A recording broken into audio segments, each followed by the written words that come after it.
L'Afrique est dotée d'une multitude de ressources minérales, notamment l'or, l'argent, le cuivre, l'uranium et le colbate. Ces minéraux sont essentiels au processus de fabrication dans le monde entier. Le continent représente 30% des réserves minérales mondiales et la demande devrait être multipliée par 6 d'ici 2050. En Afrique subsaharienne, le secteur minier est un moteur économique majeur, avec une valeur de plus de 108 milliards de dollars en 2023. En moyenne, le secteur représente 10% du PIB dans les 15 pays les plus riches en minerais de la région en 2021. Cependant, dans des pays comme l'Afrique du Sud, le secteur minier est confronté à un certain nombre de défis majeurs, notamment l'épuisement des teneurs en minerais, la perte de ressources, la dégradation de l'environnement et les problèmes sociaux. Just to give you round numbers, Pour vous donner une idée, nous avons réalisé des travaux d'exploration d'une valeur d'environ 6 milliards de rands. Si l'on remonte à 2006-2007, nous en sommes aujourd'hui à 1 milliard de rentes par an. C'est un chiffre très bas. Et si nous voulons assurer une production minière durable en Afrique du Sud à l'avenir, nous devons débloquer cette activité d'exploration. Nous disposons de toutes ces ressources souterraines, mais nous ne les exploitons pas pleinement. Abritant d'abondantes réserves minérales, l'Afrique représente 40% de l'or mondial, 90% du chrome et du platine, 70% du colbate, 60% du manganèse, 25% de la bauxite et environ 15% du cuivre. Ces ressources sont essentielles au développement de technologies et d'infrastructures plus vertes à l'échelle mondiale.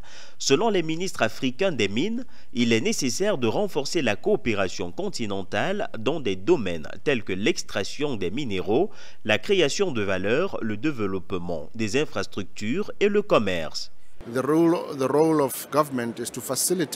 Le rôle du gouvernement est de faciliter du point de vue du cadre législatif et politique la tâche des investisseurs afin qu'ils puissent se concentrer sur l'exploitation minière et la mise sur le marché de produits finis.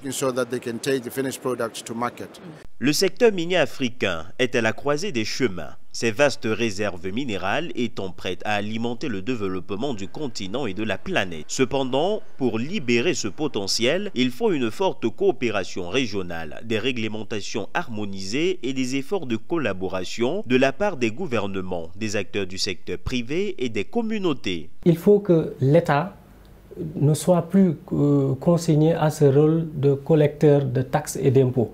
Il faut que l'État soit un opérateur économique à travers les partenariats publics, privés, nationaux. Donc les privés nationaux, avec l'État, peuvent vraiment aller dans ce sens-là et être au niveau des services.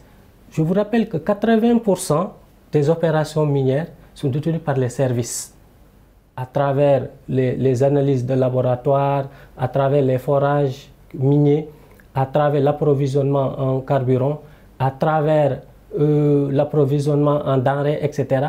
Donc c'est tout un tas de services qui sont là et qui pourraient beaucoup profiter au secteur privé national. À mesure que le monde s'oriente vers des solutions énergétiques propres, la demande de ces ressources devrait croître rapidement. Par exemple, BHP Billiton prévoit que la demande mondiale de cuivre augmentera de 70% d'ici 2050 par rapport à 2020, étant donné que l'Afrique détient une part importante des réserves mondiales de cuivre et d'autres minerais énergétiques essentiels. Le continent est bien placé pour développer des initiatives et des projets durables.